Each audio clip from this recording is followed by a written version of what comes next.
think that's a great question. What fascinates me is that, and it's not that they're just armed and carrying concealed weapons, it's that they have been charged with enforcing the law, which is a public duty, and they see it as their right and their duty to enforce the law. That's what bothers me. I want to show this just quickly, the concealed carry hoodie from the NRA, just in case people thought hoodies were only worn by young teenagers. This is the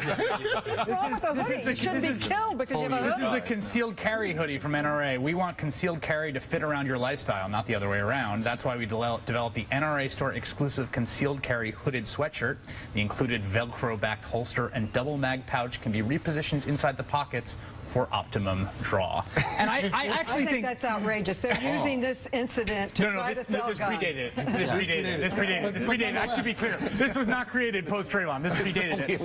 But to me, this is the reason why I want to show this is like it's this potent combination of sort of suspicion and being armed, right? And when you talk about what are the policy, how do we make sure this doesn't happen, right? When you sort of dig down through the layers that got stacked atop each other to create this situation, the easiest thing is for people not to be walking around with guns, frankly. That's, if you're going to say one policy thing, you could wave a magic wand, it would be not to walk around with guns. And yet, it essentially has become impossible because of the Supreme Court to legislate that. I mean, it is now very unclear how exactly a state can regulate guns in their state if they can tell people not to be walking around with guns.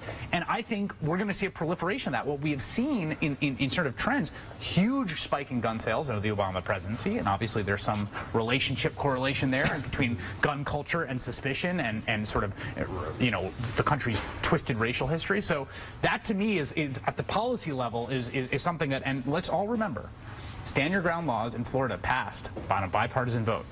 Democrats have largely given up on gun control as an issue. It's been taken off the table. We don't talk about it. It's not something, right? I mean, don't you feel like that's the case, Congresswoman? It's not something that is really on the table very much in Congress. Oh, it is. It's very polarizing. And when the Republicans want to kill a bill, they attach a gun because they know there are certain people in Congress who are very much for gun safety and gun control. And even my bill, the Credit Card Holders Bill of Rights, that the Pew Foundation saved consumers over $10 billion a year, they attached a gun item to it thinking they'd kill the bill, and it was a stupid bill that said that you could carry a gun in all federal parks. I mean, and it got passed. Well, I didn't want to. They put it on to kill the bill, and I wasn't going to let them kill the bill. So we have a credit card bill of rights and Uzis in the Grand Canyon.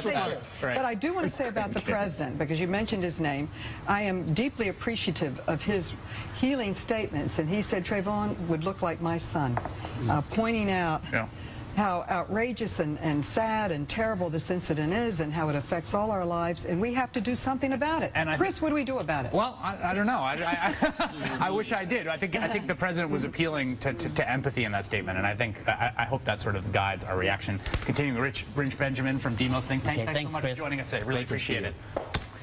Up next, some more bipartisan legislation. Stand your ground laws were hailed as a triumph of bipartisanship when they were originally passed. Now Republicans and Democrats are high-fiving each other for passing the